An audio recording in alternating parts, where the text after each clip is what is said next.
As most of you will be aware, there's been quite a few updates from Google recently, especially with Penguin taking the headlines at the moment. But there was an update back in February called the Venice update, and this had 40 different algorithm updates within it. And there's one in particular that I'd like to look at today that I think has passed quite a few people by, and that's the improved local results section of this update. So what does this actually mean and what does this offer?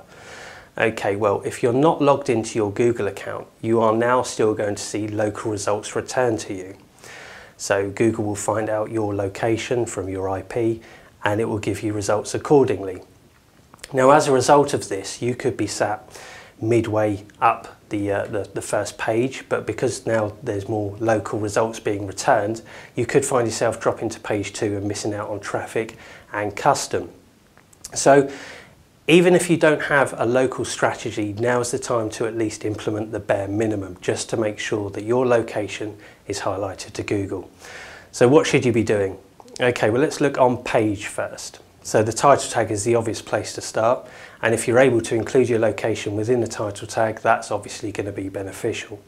But this, of course, isn't going to fit every single site, so if it doesn't fit, don't include it. Meta description. Although this isn't much of a ranking factor anymore, if at all, it's a good place to include your location or even locations if you've got multiple places that you can offer your products. On-site copy. Are you mentioning your location within your copy? If not, then maybe it's a good idea that you start looking as to where you can include your location. But again, don't overdo it and don't rewrite the copy just to include the location. The copy needs to be good content, it needs to offer the customers what they're looking for and the information that they require. Have you got your address in the footer of your site? This is obviously a massive indication to Google as to where you are located. So make sure you give your full address and include your postcode. Also include your telephone number across your site. But when you do this, please be sure to use your local code as opposed to a more generic office number like 0845. The local code will, of course, again, give an indication to Google as to exactly where you are located. But if you've got multiple locations that you provide a service to, then maybe now's the time to start looking into location-related pages. And the rules for these are slightly different to what you would do site-wise. So if you've got a location in your URL, that's going to be a good indication to Google.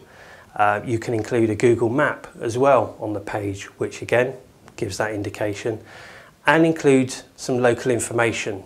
This kind of is more relevant if you are providing a more local service and you want to give people more information about the local area. But it does give a good indication to Google again as to where you are. And of course there's Google Places and Google Places profiles. Every single business online should have one of these, regardless of whether they're going after local, custom or not. So when you set one of these up, make sure that you complete all the fields, make sure that you include your full address, your telephone number, again using the local code, make sure you include the URL back to your site, and make sure that you're in the relevant categories as well, because at the end of the day you want to appear in the correct categories so that you get the correct custom. There's also a section for uploading images. Make sure that you do that as well, and any other fields that Google offers you within this section, make sure that you fill those out. The more information you give Google, the better it is for you.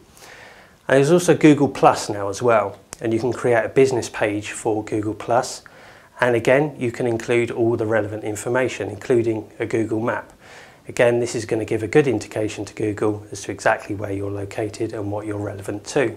So make sure you fill out those two. Another section that's going to be highly relevant is using schema and markups.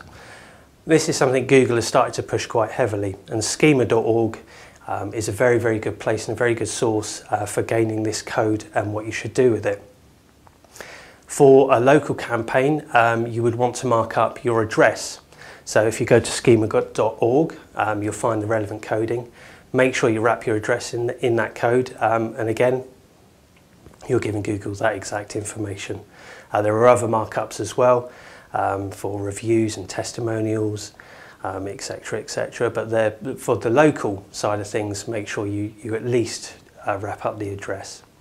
So they're the basics of what you should look at.